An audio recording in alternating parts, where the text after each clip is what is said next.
জানে মোল্লা তো আমার কিনা গোলাম, মোল্লা আমার কিনা গোলাম। অতএব গোলামকে মালিক যা খুশি বলতে পারি, গোলাম আমার কি করবে?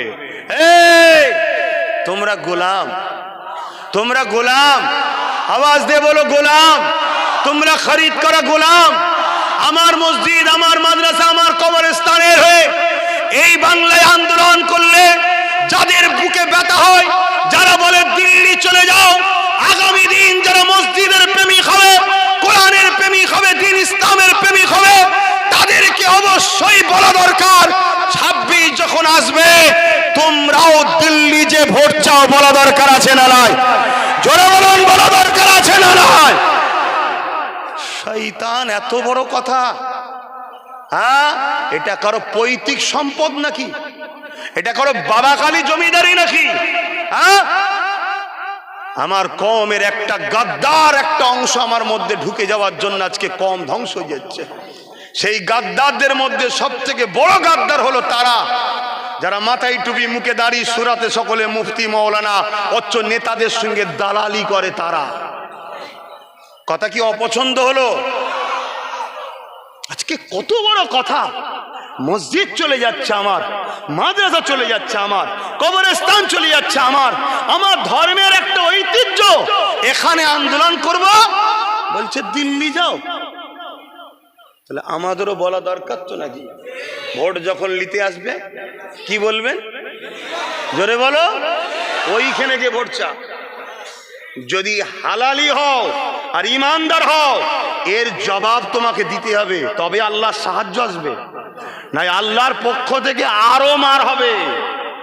আমি তো বলেছিলাম 3 বছর, 1 বছর 5 মাস হয়েছে, এখনো 1 বছর 7 মাস বাকি আছে। শুনছেন না শোনেননি? যদি রুটকে চেঞ্জ করতে পারো, আল্লাহ ও রসুলের দিকে ফিরে আসতে পারো, অবশ্যই আমার আল্লাহ তো তিনি যিনি মুর্দাকে জিন্দাও করতে পারে। জোরে বলুন সুবহানাল্লাহ। আর এখানে জিন্দা তো আছে, না হয় একটু দুর্বল হয়ে গেছে, এগুলোকে সবল করতে আল্লাহর সময়। কিন্তু তোমায় মুনাফিক হলে হবে না, তোমাকে জবাব দিতে হবে। কথা মাথায় ঢুকছে? বাপেরা আবার ফিরে আসেন, ইসলাম কাকে বলে? আমার নবী পাক 11টা বছর ধরে কি করেছিল? সমাজের প্রত্যেকটা জালিম শাসকের বিরুদ্ধে লড়াই করেছিল। আমার নবী পাক কি করেছিল? সমাজের গরিব মানুষদের পক্ষে দাঁড়িয়েছিল। আল্লাহ নবী কি করেছিল? এতিমদের অধিকারের জন্য লড়াই করেছিল। আল্লাহ নবী কি করেছিল? বিধবাদের মর্যাদার জন্য লড়াই করেছিল। আল্লাহ নবী কি করেছিল? ক্ষুধার্ত মানুষের খানা যারা কেড়ে নিচ্ছিল তাদের মোকাবেলা করে ক্ষুধার্ত মানুষের খানাকে পৌঁছে দিয়েছিল। আল্লাহ নবী কি করেছিল? নেশামুক্ত সমাজ তৈরি করেছিল। আল্লাহ নবী কি করেছিল? দুর্নীতি মুক্ত সমাজ তৈরি করেছিল। এক কথায় পৃথিবীর সন্ত্রাসকে মিটিয়ে, জঙ্গি আতঙ্কবাদ জুলুমকে মিটিয়ে এই পৃথিবীর জমিনে নাই সত্য, ইনসাফ, ইনসানিয়া, সাম্য প্রতিষ্ঠিত আমার নবী পাক করেছিল। এটা হলো আমাদের কাজ। যদি উম্মতে মুহাম্মাদি হয়, আজও যদি কোনো গরিবের উপরে জুলুম হয়, ওই গরিবের পাশে দাঁড়িয়ে জালিমের বিরুদ্ধে লড়াই করতে হবে। এটাই হবে উম্মতে মুহাম্মাদির পরিচয়। হ্যাঁ, ওই গরিব যদি অমুসলিম হয় তাও তার পাশে দাঁড়াতে হবে। জালিম থেকে দেখার দরকার নাই। জালিম যদি সুরাতে সকলে মুসলমান দাবিদার হয়, তারও বিরুদ্ধে লড়ে অমুসলিমের পাশে দাঁড়িয়ে, কেন আমার আল্লাহ কোন জালিমের সাথে থাকে না, আমার আল্লাহ মুসলিমের সাথে থাকে। ও যে কোনো ধর্মের হতে পারে, ওকে বানিয়েছেন তো আল্লাহ। আল্লাহর সৃষ্টি যখন বিপদে পড়ে, তার পাশে যদি তুমি দাঁড়িয়ে বিপদ থেকে মুক্ত করো, কিয়ামতের দিনে যখন তুমি আমি নাফসি নাফসি করব, বিপদে পড়ব, আমার আল্লাহ ওই দিন তোমাকে আমাকে বিপদ মুক্ত করে জান্নাতি বানিয়ে দেবে। আরো জোরে বলুন সুবহান।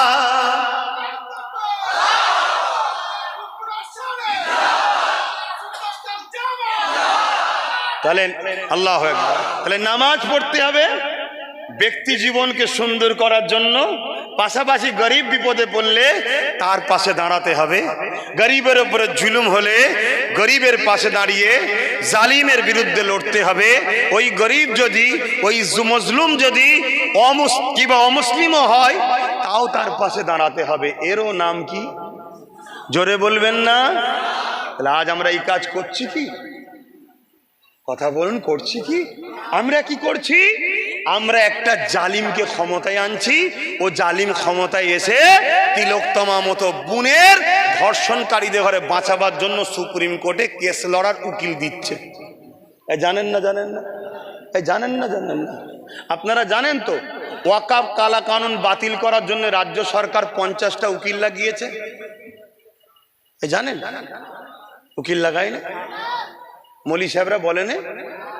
হাই দেখেন, আমি জানি হয়তো অলরেডি প্রচার করে দিয়েছে মৌলী সাহেবরা যে আমাদের দিদি তো 50টা উকিল লাগিয়েছে। কেন? নুন খেয়েছে হারামি, নুন হারামি করলে হয়? একটা প্রবাদ বাক্য আছে তো নাকি, নুন খেয়েছি নুন হারামি করলে হবে না। শুনছেন? শোনেন না? ওরে শয়তান, তুই আল্লাহর কথা তোর মনে নেই? শুনছেন তো? তাহলে কটা উকিল লাগিয়েছে ওয়াকফ কালা কানুনের বিরুদ্ধে? ও কেস করেনি, কেস করেনি। অথচ আমাদেরই ট্যাক্সের টাকায় তিলোত্তমা বোনকে যারা ধর্ষণ করেছে তাদেরকে বাঁচাবার জন্য রাজ্য সরকার অনেক উকিল লাগিয়েছে সুপ্রিম কোর্টে। জানেন? কথা মাথায় ঢুকছে? ঢুকছে মাথায়? অথচ ওয়াকফের জন্য উকিল লাগাইলে। তাহলে বলুন, আব্বাস সিদ্দিকীর জলসা আটকানো হবে না? হবে না? আমাকে জলসা রুকা হবে না? হবে না? হ্যাঁ, আমি যদি, আমার সংগঠন যদি ওয়াকফের পক্ষে আন্দোলন করে, রুকা হবে না? হবে না? কেন হচ্ছে বুঝতে পারছেন? আমি যেমন ডাকাতেরও বিরোধী করি, চোরেরও বিরোধী করি। কথা বুঝছেন না? বোঝেন না? আচ্ছা, এখানে এতগুলো লোক বসে আছেন, ছোট ছোট বাচ্চারাও বসে আছে। কচি বলবি তো বাবা? ছোট ছোট বাচ্চাগুলো বলেন। আচ্ছা, বিজেপি আমাদের বন্ধু না দুশ্মনরা? কচি জোরে বল। এই তুই কি বলছি বল? ওই ছোট ছেলেটাকে জিজ্ঞেস করছি, বিজেপি আমাদের বন্ধু না দুশ্মন? ছোট ছোট বাচ্চারাও বলছে দুশ্মন। তাহলে আমরা কেউ জানতে বাকি আছে? তাহলে বিজেপির দুশ্মন আমরা সবাই জানি, ঠিক না? কথা বলছে না তো? ভয় ভয় খেচ্ছেন নাকি? তুই এমনি মরে গেছিস, বেঁচে থেকে আর কি লাভ? এমনি তো মরা। 2 বছর ধরে বিছানায় পড়ে থাকলে যেমন হয়, ও ছেলেও বিরক্ত, বউ বিরক্ত, বৌমাও বিরক্ত, সবাই বিরক্ত। আর যে বিছানায় পড়ে আছে সেও বিরক্ত। মরণ কি আমার হবে না? সেই দশা তো আমাদের। আমাদের তো ওই দশা, আমরা তো এমনি মরে গেছি। কিসের ভয় করছি বাবা? যুবকরা ভয় করছে নাকি? প্রবাদ বাক্য আছে, যে ডর গায়ে ও মর গায়ে। যে ভয় খাবে সে মরে যাবে। আর আল্লাহ রসুলও বলেছেন আখিরি জামানে আমার উম্মত প্রচুর মার খাবে। সাহাবা হুজুররা জিজ্ঞেস করলেন, হুজুর মার খাবার কারণ কি? তাদের কি সংখ্যা কম হবে? আল্লাহ নবী বললেন, না, সংখ্যা কম হবে না, সংখ্যা অনেক হবে, তারপরেও মার খাবে। কেন? আল্লাহ নবী বললেন, তাদের অন্তরে আল্লাহর ভয় উঠে যাবে, দুনিয়ার ভয় ঢুকে যাবে। তাহলে আমাদের মার খাওয়ার কারণ কি? আমরা অন্যায় করি না, তারপরেও পুলিশকে ভয় করি। আমরা অন্যায় করি না, তারপরও কেসকে ভয় করি। আমরা অন্যায় করি না, তারপরও থানা পুলিশকে ভয় করি। আমরা অন্যায় করি না, তারপরেও মারকে ভয় করি। আরে এ মার কিছুই নয়, যে মার জালিমগুলো জাহান্নামে হবে।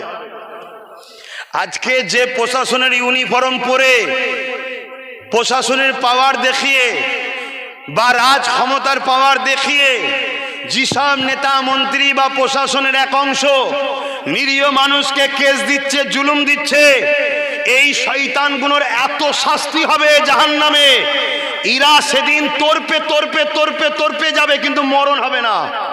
শুনছেন না? শোনেন না? আর আল্লাহর কাছে অভিশাপ করি, বদদুয়া করি, আল্লাহ ওই এক শ্রেণীর প্রশাসন আর ওই সকল নেতা মন্ত্রী যারা নিরীহ মানুষকে কেস দিচ্ছে, জুলুম করছে, আল্লাহ তুমি তাদেরকে ক্যান্সারের মতো রোগ দাও। বলুন আল্লাহুম্মা আমিন। আল্লাহ তুমি রাস্তাঘাটে তাদেরকে লরির তলায় ফেলে মারো। বলুন আল্লাহুম্মা আমিন।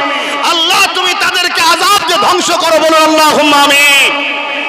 এই সমাজে কত পরিবার আছে একটাই মাত্র বাচ্চা, তার বাচ্চাকে মিথ্যা কেস দিয়ে 7 বছর 8 বছর গ্যাঁজার কেস দিয়ে ভরে রেখেছে, ওই পরিবারটা ধ্বংস হয়ে যাচ্ছে।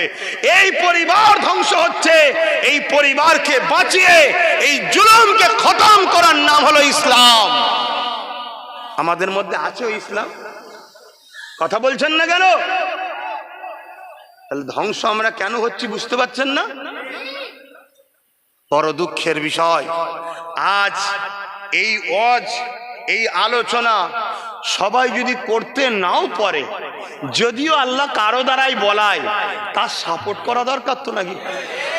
আজ দুঃখ, মসজিদে মসজিদে বিভিন্ন জায়গাতে আমার সমালোচনা হয়েছে না হয়নি? এরকম ফেক খাবার পরেও, এরকম একটা বিপদের সময়তেও একদল লোক বলছে এক হওয়া দরকার, এক হওয়া দরকার, তাই তো নাকি? উপরন্ত দেখো আমার বিরুদ্ধে আবার মিথ্যা মিথ্যা সোশ্যাল মিডিয়ায় বলছে, বলছে না, বলে না? তাহলে এরা এক করতে চাইছে, হ্যাঁ, এরা এক করতে চাইছে, এরা মূলত কারো দালালি করতে চাইছে। আমি থাকলে দালালি করতে দেবো না, তাই এদের অসুবিধে হচ্ছে। আমি জানি না আমার বাপ জানগুলোর অসুবিধা হচ্ছে কি, যে এসে গেলাম বেটার কথা শুনতে, বেটা তো সব কি বলছে মাথার ওপর দিয়ে চলে যাচ্ছে, এরম মনে হচ্ছে নাকি? আব্বা জানগুলো অসুবিধা হচ্ছে নাকি? বাপ জানদের অসুবিধা হচ্ছে।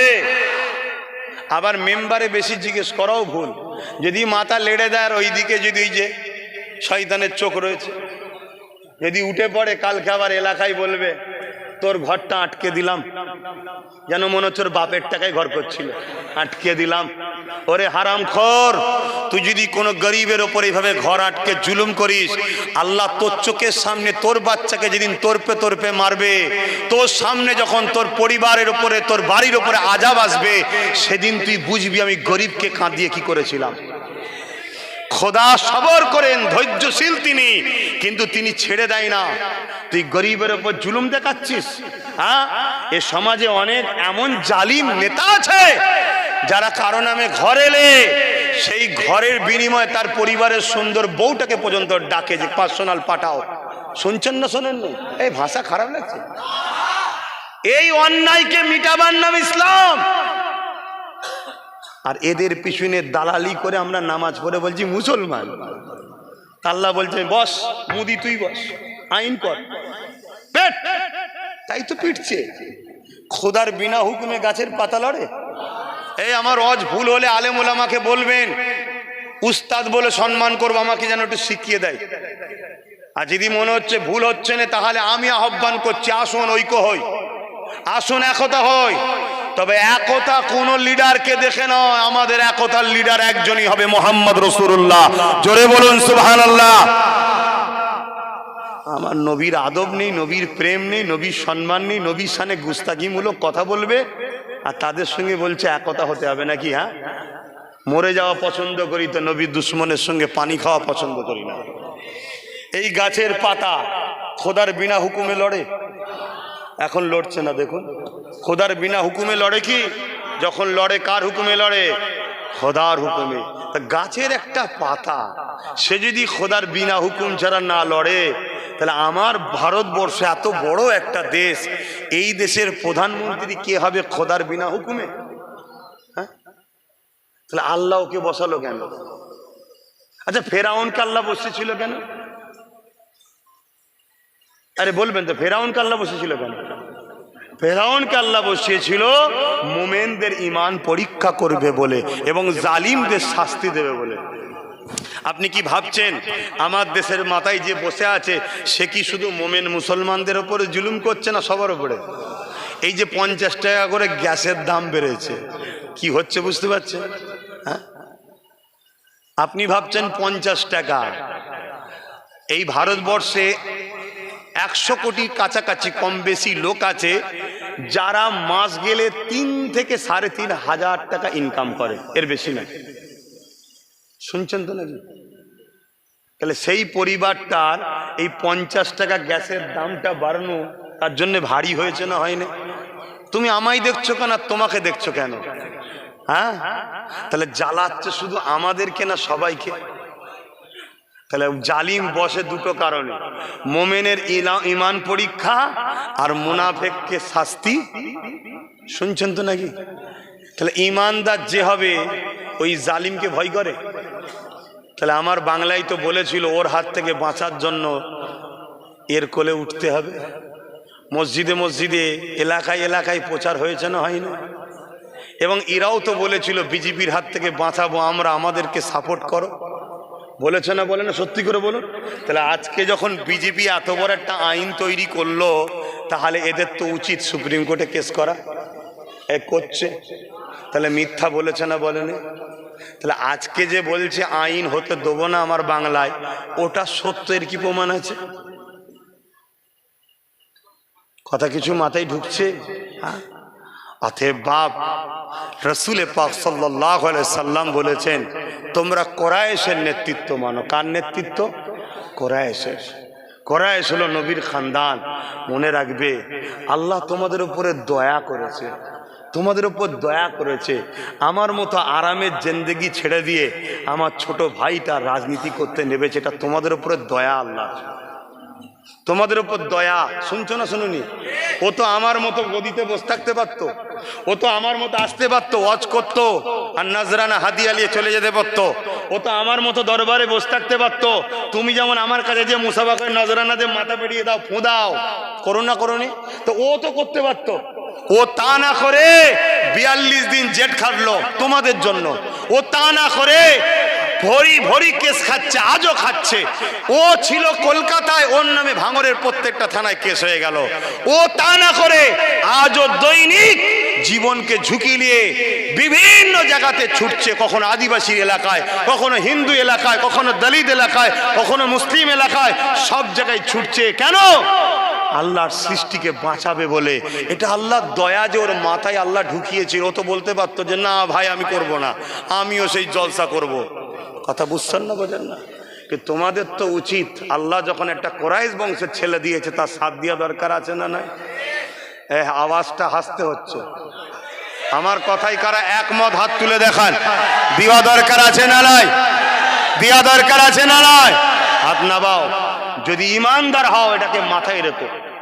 কিন্তু আমি বলবো যত বাকি সেকুলার আছে তাদেরকে নিয়ে এক হওয়া দরকার। শুনছেন না শোনেন?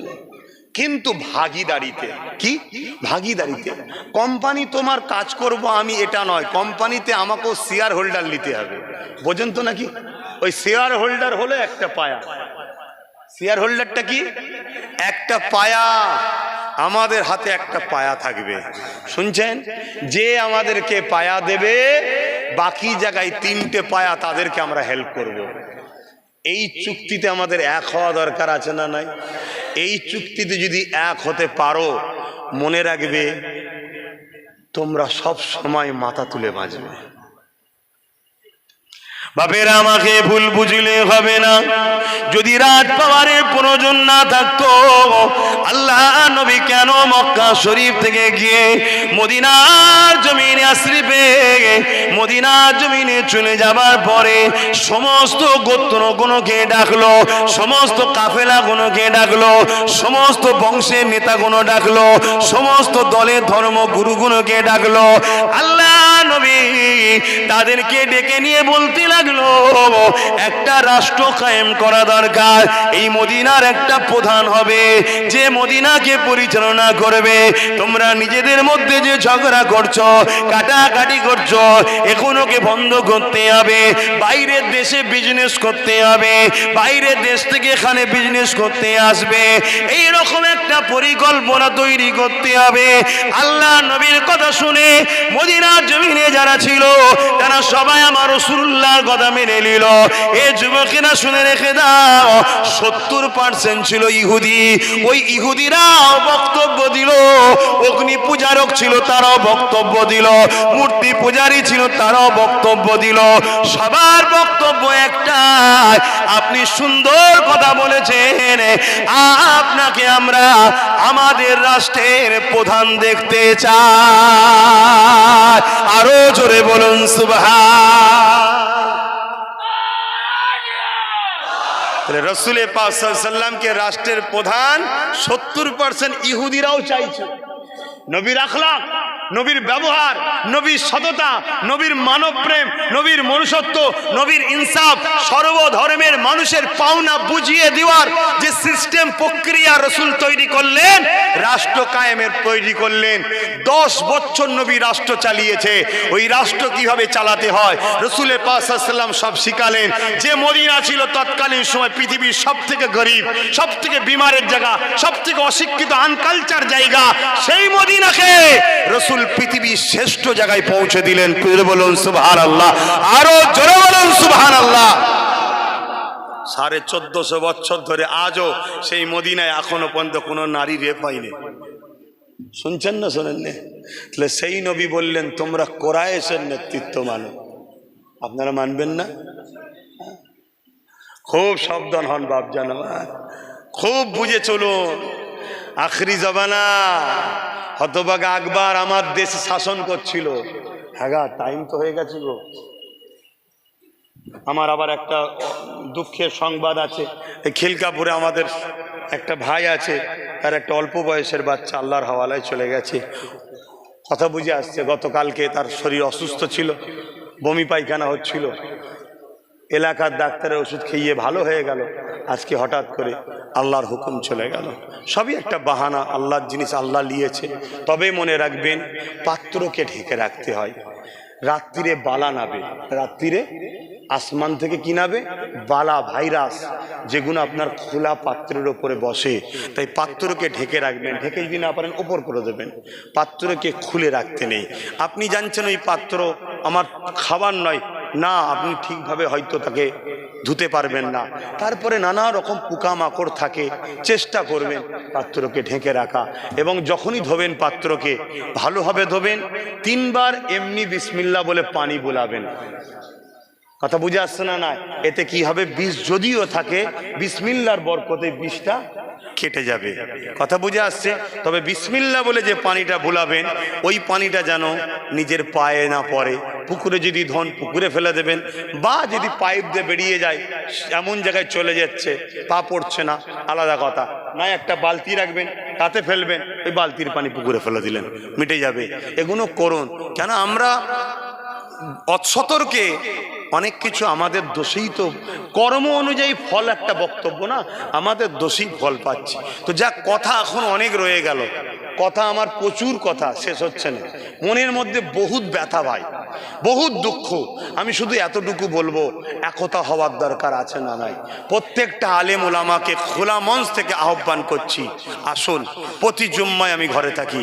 ইমামদের আহ্বান করছি, আসুন প্রতি জুম্মায় ঘরে থাকি। এখন প্রকাশ হবে না, গোপনে আপনি নাম এন্ট্রি করুন। আমরা প্রথম একতা হই। যেদিন 20, 30, 40, 50 হাজার ইমাম হয়ে যাবে, আলেম হয়ে যাবে, সেদিন আমরা একসাথে প্রকাশ করব নাম। সেদিন আপনার কেউ কিছু করতে পারবে না। তাই বলবো, আসুন আসুন আসুন, চলুন। বিগত দিন যা করেছেন, যা বলেছেন, আমি সব ভুলে যেতে রাজি, মাফ করে দিতেও রাজি। উম্মতে মুহাম্মাদিকে বাঁচাবার স্বার্থে বাপের গাল খেয়েছি, মায়ের গাল খেয়েছে, সব ভুলে যেতে রাজি আছি। কিন্তু